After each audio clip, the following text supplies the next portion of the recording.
Students, നിങ്ങളുടെ ഓണപരിപാടിയുടെ date വന്നിട്ടുണ്ട്. 20-ാം തീയതിയാണ് നമ്മൾ ഓണപരിപാടി നടത്താൻ ഉദ്ദേശിക്കുന്നത്. അപ്പോൾ ഏതൊക്കെയാണ് പരിപാടികൾ എന്നൊക്കെ ഞാനിപ്പോൾ വായിക്കാം. നിങ്ങളെല്ലാവരും ശ്രദ്ധിച്ചിരിക്കട്ടോ. രാവിലെ 9 മണിക്ക് നമ്മുടെ പ്രോഗ്രാം സ്റ്റാർട്ട് ചെയ്യും. അപ്പോൾ എല്ലാ കുട്ടികളും സ്കൂൾ ഓഡിറ്റോറിയത്തിലേക്ക് കറക്റ്റ് വന്നിരിക്കണം.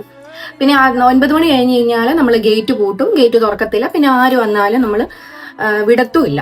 കേട്ടല്ലോ? പ്രോഗ്രാം തീരുന്നിടം വരെ നിങ്ങൾ സ്കൂൾ കോമ്പൗണ്ട് വിട്ട് പുറത്തു പോകാൻ പാടില്ല. പിന്നെ ഇനി അടുത്തതെന്ന് പറഞ്ഞു കഴിഞ്ഞാൽ ആദ്യം മീറ്റിങ്ങും കാര്യങ്ങളുമാണ്. അതിനുശേഷം പിള്ളേരുടെ പരിപാടികളെന്ന് പറയുന്നത് അത്തപ്പൂക്കളം മത്സരമുണ്ട്. പിന്നെ ഡ്രസ് കോഡ്, ആൺപിള്ളേർക്ക് ഷർട്ടും മുണ്ടും. അത് ഇഷ്ടമുള്ള കളർ എന്തും ആയിക്കോട്ടെ, അത് അവരുടെ ഇഷ്ടം. പിന്നെ പെൺകുട്ടികൾക്ക് പട്ടുപാവാട, ചുരിദാറ്, ഹാഫ് സാരി, അങ്ങനെ എന്ത് വേണമെങ്കിലും ഉടുക്കാം. സാരി വേണ്ട. ഹാഫ് സാരി എന്ന് പറഞ്ഞെങ്കിൽ പോലും നല്ല നീളത്തില്, ഇത്രയും ടോപ്പിന് നീളം ഉണ്ടെങ്കിൽ മാത്രമേ അത് അനുവദിച്ച് തരത്തുള്ളൂ കേട്ടോ. അത് ഞാൻ പ്രത്യേകം പറഞ്ഞേക്കാം. കൈയും കാലും ഇല്ലാത്ത ഒന്നും ഇവിടെ ഇട്ടുകൊണ്ട് വരാൻ പറ്റത്തില്ല.